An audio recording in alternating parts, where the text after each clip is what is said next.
The Bucs offense set to begin their next possession. And following the interception, just any interception, are you a little bit more cautious when you start that next drive, or no, you just throw that out the window? I think you are. I don't think that there's any way you can run back out there.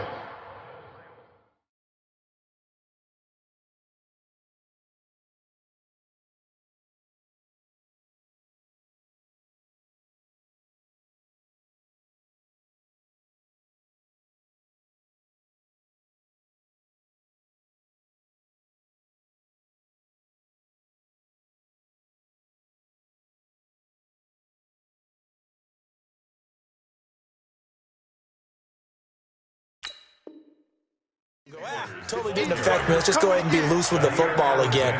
You're going to take care of it, but you have to be careful about being too cautious because now you can't run any offense at all. Still want to attack. We'll see how they attack them here. Tighten up. Pull together. Another run here with Sanders. And he gets this to the 35. Good for a gain of 5. I think we can safely say that those types of plays are the backbone of this offense. We know not every run's going to be a big hitter, but you know they'll take that type of result on each and every attempt.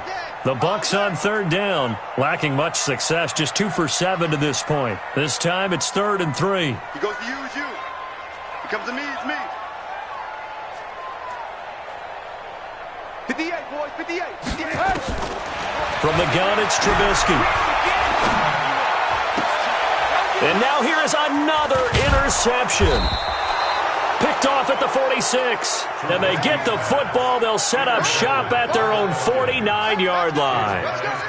Just a little bit of a rough stretch. 6 interceptions now in these last 2 weeks combined. I know the easy thing is to go back to mechanics, footwork, things of that nature. I'm also wondering, is he getting fooled by what he's seeing on defense? Has the scouting report changed? Are they showing him things different than what he expected? For the second week in a row, he's throwing it to the guys in the wrong color shirts. Yeah, he better figure, whatever the reason is, he better figure it out.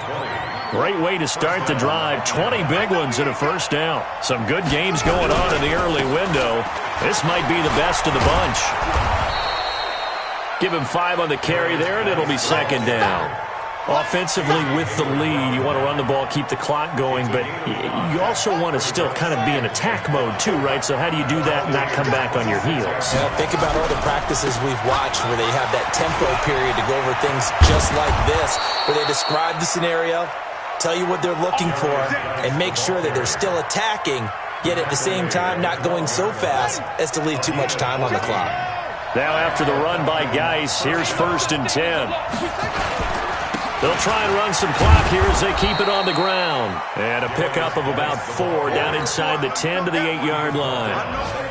Able to stay in bounds, so the clock keeps rolling. And this defense right now backed up in the red zone. Another touchdown, it's over. They've got to stand tall quickly. Been in this spot before. Now there's a little bit of desperation creeping in. And all you're doing when you're talking to your defensive teammates is, first guy there, hold him up.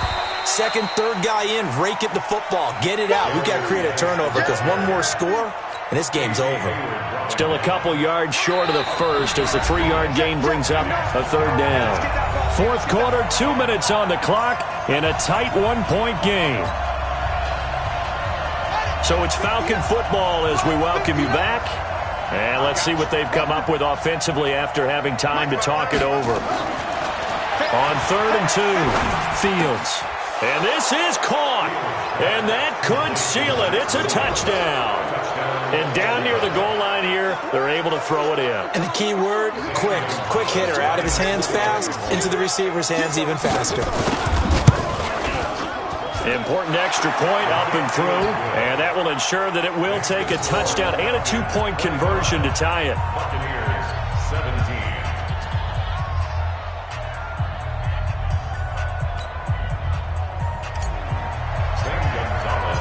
Now after the touchdown, here's Gonzalez on to kick it away. And this will not be returnable. It's out of the back of the end zone for a touchback.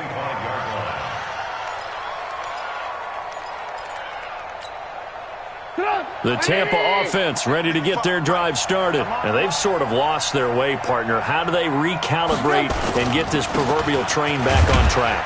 Well, this is where leadership really comes into play. How's the head coach handling it? The offensive coordinator? Sometimes they just make a joke. All right, guys, had your fun? All right. Throw it out the window. Yeah, let's get back on track here. And sometimes that'll work just fine. I guess it's time now to lean on that leadership. He's going to let it fly. And that'll be incomplete.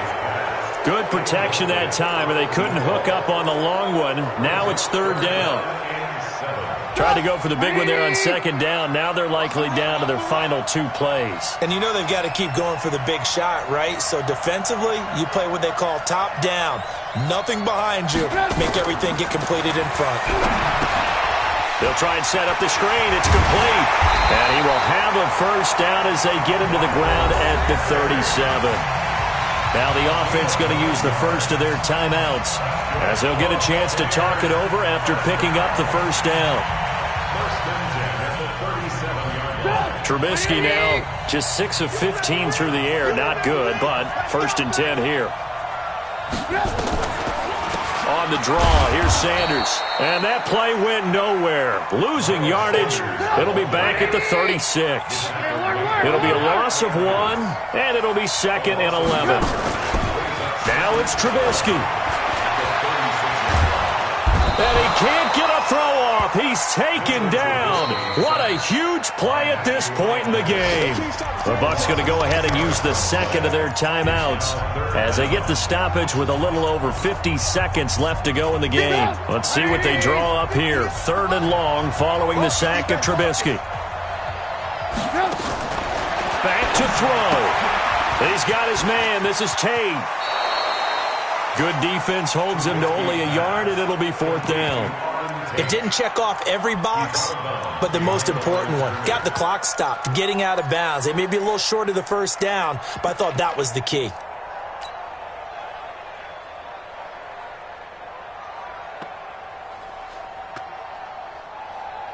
One score down. Here we go. They're going to go for it here on fourth down. They'll try and throw for it with Trubisky. Now a desperation throw deep downfield. And it's incomplete. They cannot convert, and they turn it over. They had to go for it with such little time remaining, and the Falcons will take control of the football in great field position. The Falcons in victory formation as they take a knee.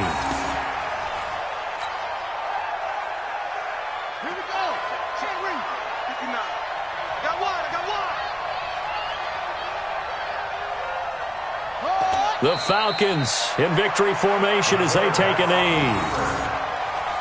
A loss of a yard on the play, and it's third down.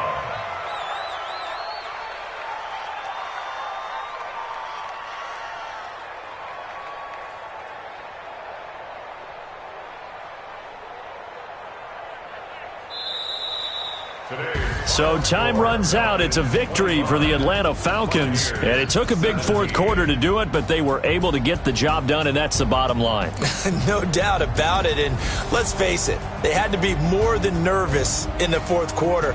But a lot of that was their own doing. I think you observed during the game, their energy level just didn't seem to be there. But in the fourth quarter, somehow they dug deep and found that extra bit, right? That reserve tank. They hauled it out. Offense scored some points, defense held them, and lo and behold, they walk away with a win. Maybe expend a little more energy than they expected to, but they'll take it. So for the Falcons, it's back-to-back victories now after the Week 1 defeat as they move to 2-1. And they will head back home next week. Meanwhile, for Tampa Bay, they too will exit with a 2-1 record. And they'll be on the road next week for a matchup with the Carolina Panthers. And for Charles Davis and our entire crew, I'm Brandon Gaudin. You've been watching the NFL on EA Sports.